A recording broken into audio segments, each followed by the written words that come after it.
Com toda certeza você, minha cara amiga Fujoshi ou amigo Fundanshi, já deve ter visto algum BL tóxico, não é? E com toda certeza, tu também acha bizarro que tem mais BL esquisito do que BL saudável. E, bom, seguindo por essa linha, com certeza você já deve ter lido BJ Alex, Jinx ou, sei lá, algum Darkfall ou Killing Stalking da vida.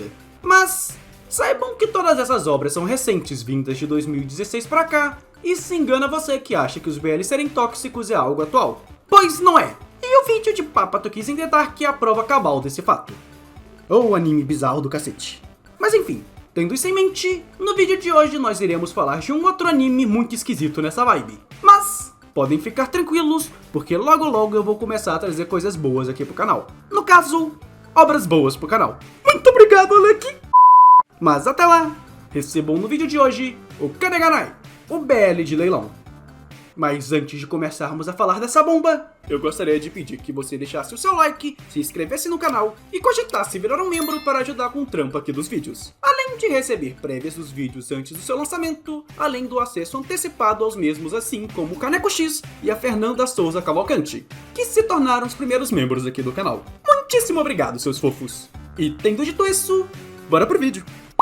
O Kaneganai. O Kaneganai é um mangá que recebe uma publicação anual desde 2002 e que adapta uma light novel. Essa que teve muitas adaptações, indo desde um drama CD a um anime. Esse que foi adaptado em 2007 com 4 VAs e 2 especiais, sendo ele o tema principal do vídeo de hoje. Mas, analisando uns pormenores antes disso, tanto o mangá quanto a novel são roteirizados por Hitoyo Shinozaki e ilustrados por Toru Kozaka.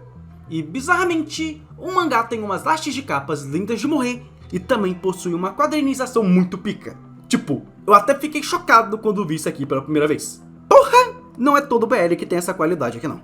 Mas enfim, já no caso do anime, ele foi produzido pelo estúdio Lyrics, um estúdio pequeno que só fez uns 8 animes, sendo a maioria hentai.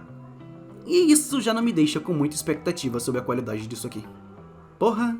Mas enfim, indo conferir as tags... erótico, ação, o que até então isso aqui é novidade, psicológico, romance, comédia, BL, crime... Pera, isso aqui é tag? Em retrospectiva eu acho que essa tag devia estar em todos os outros BLs que já passaram aqui no canal, mas tudo bem. Ou não. Máfia, crossdressing, drama e delinquentes. É, parece promissor. Não tem violência sexual por aqui. Mas enfim, com você já tendo dado o seu like e o hypar, bora conferir o primeiro episódio. O episódio começa aparentemente num leilão, e meu Deus! Não dá pra mostrar muito dessa cena aqui não, então... Caralho! A primeira cena desse anime é basicamente um leilão de escravos sexuais, com o prota, que é um cara de 18 anos e que se chama Yase, sendo vendido a preços exorbitantes por ser bonitinho e virgem. Misericórdia. Agora eu entendi o porquê do crime. Mas enfim...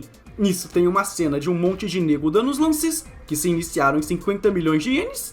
E caralho, dá pra comprar muita mata-rocha com isso aqui. E bem, nisso um mano chega e manda um lance de 100 milhões que faz geral se aquietar.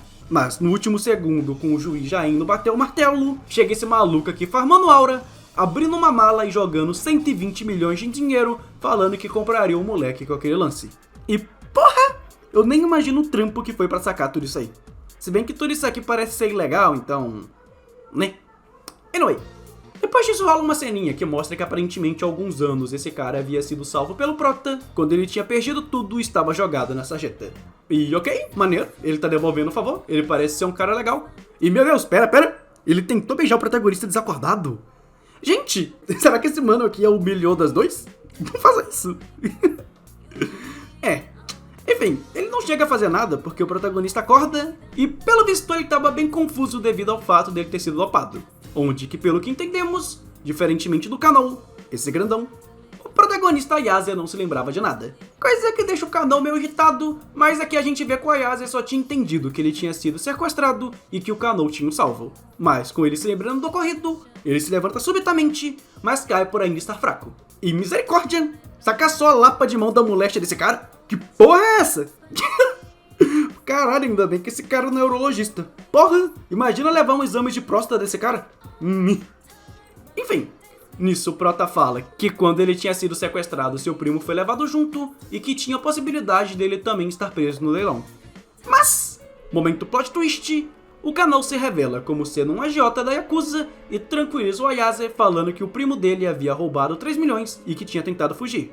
Mas que como ele tinha sido pego, ele foi e vendeu o Ayase para a Yakuza na tentativa de que com o valor do leilão, isso abatesse o valor de sua dívida. Coisa que bem, por via dos juros abusivos, mesmo com 120 milhões da venda do protagonista não tinha sido bastante, e que provavelmente eles venderiam os órgãos dele para compensar o valor a mais. Coisa que bem, o protagonista se mostra sendo um otário, ou sei lá, só muito inocente por ainda querer salvar o primo, mesmo que ele tenha o vendido, e isso irrita bastante o Kanao. Tanto que ele meio que segura o protagonista pra ele não ir embora, mas o Ayase acaba se defendendo e...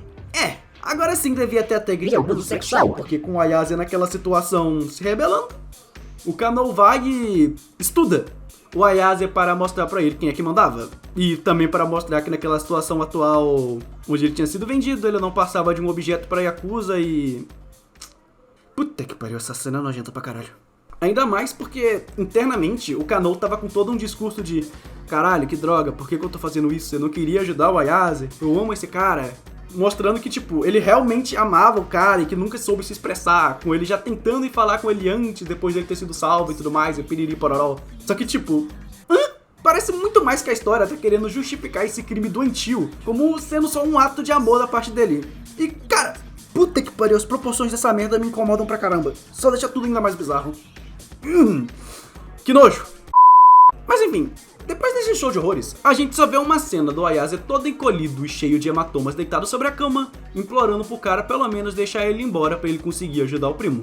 E, bem, é nessa hora que acontece o plot que dá nome à obra, No Money, onde que esse cara diz que sim, ele vai deixar o prota embora e que também ajudaria o primo do mesmo. Mas ele diz que só faria isso caso o Ayase pagasse as dívidas do primo e também o valor da sua compra no leilão. Valor esse que era próximo da casa dos 200 milhões de ienes. Mas ele diz que o Ayase não iria precisar se preocupar, pois ele iria garantir que ele arrumasse o dinheiro. Pois a cada vez que ele se deitasse com o mesmo, ele o pagaria 500 mil ienes. E meu Deus, que cena desnecessariamente dramática. E, bem, bizarro pra caralho. E por favor, compensa minha dor com o seu like e o hype nesse vídeo. Ainda mais porque durante toda essa cena, o Kanao por dentro tava se perguntando: ai, que droga, por que eu tô fazendo isso? O moleque já me deu fora, só deixei ele embora. Ah, puta que pariu, vai. E ele só continua nessa pra, sei lá, pra poder ainda ter o Ayase debaixo da asa dele. Isso aqui é bizarro demais, cara. E, galera, sou eu ou essa parte me lembra um pouco um lance meio Jinx por conta do dinheiro e low tide em Twilight?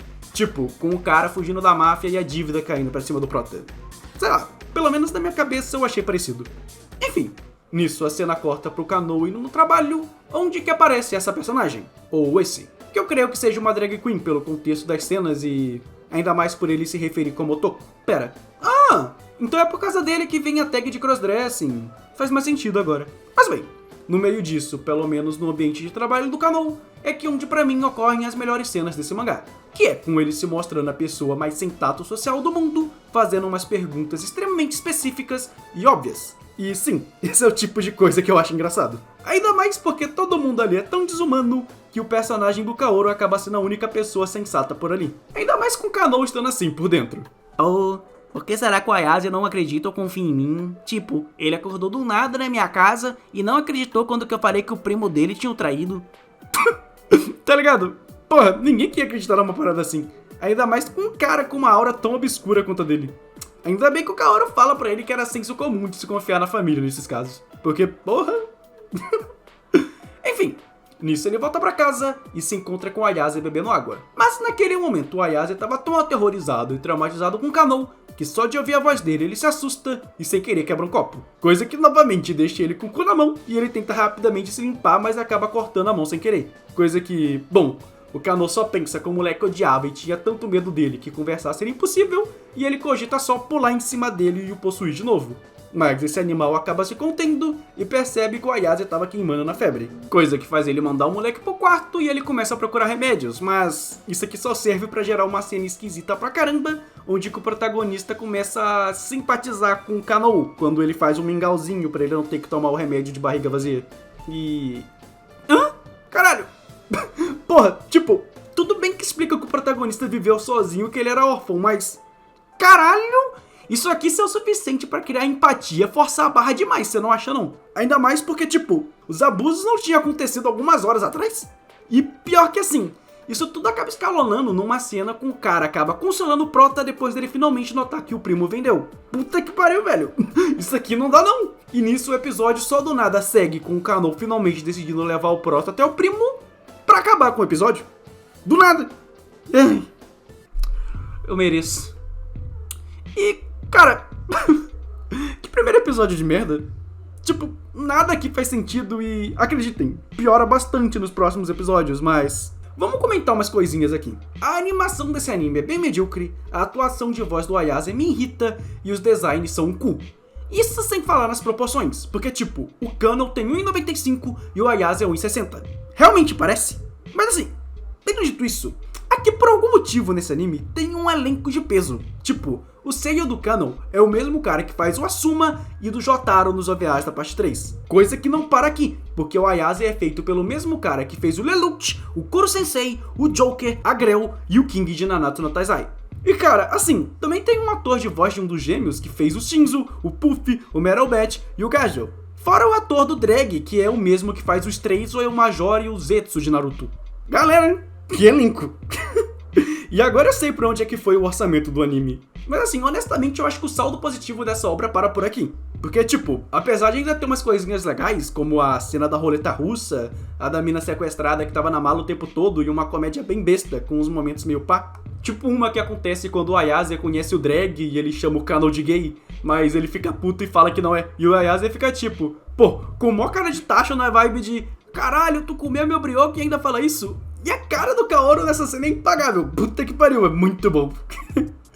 Fora que também tem o Kano tentando fazer amizade com a Ayase, seguindo um manual de como cuidar de um hamster, que eu achei engraçado pelo contexto geral. Tipo, a falta de tato do Kano era tão grande que ele não notou que aquilo era sobre animais. Tipo, falando agora do valor estético da obra, que pelo menos pra mim fica exclusivo do mangá e das roupas do Ayase no anime, as coisas boas param totalmente por aqui. Porque tipo, essa obra é muito bizarra. Aqui o Ayase é praticamente um santo, porque tem todo um rolê com o primo dele acontecendo, e ele vê naquilo com os olhos, mas ele fica nessa de ai, mas ele é minha família, e a família ajuda a família. Caralho, moleque, tu literalmente foi vendido por ele, que porra é essa? Teu brioco foi violado por culpa do cara e tu ainda quer defender ele? Hã?